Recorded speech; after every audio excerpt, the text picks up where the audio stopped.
বনে যাক তোমার পদধূলি। ধনী হতে কে না চায়? টাকা পয়সা না থাকলে তোমার বাড়িতে একটা কাকেরও পদধূলি শুনতে পাবে না। এই শোনো, তুই বাড়ি ফিরবে কিনা বলো? কেমন করে যাব? গাড়িতে এসেছি, অবশ্যই ইচ্ছা হলে তুমি গাড়ির পেছন পেছন হেঁটে হেঁটেও আসতে পারো। কার কাছে যাব? যে ঘর থেকে এসেছিলে। কেন? সে ঘর বা ঘরের মালিক আমার কোন স্বাদ মিটিয়েছে? কতটুকু আনন্দ দিয়েছো তুমি আমায়?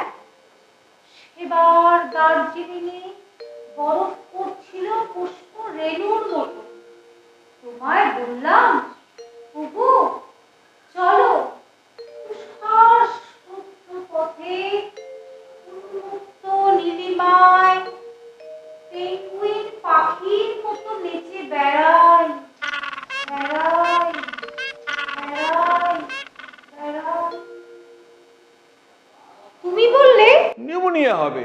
তা কি খারাপটা বলেছিলাম? তুমি জানো না আমি এরকম কথায় কিরকম ব্যথা পাই।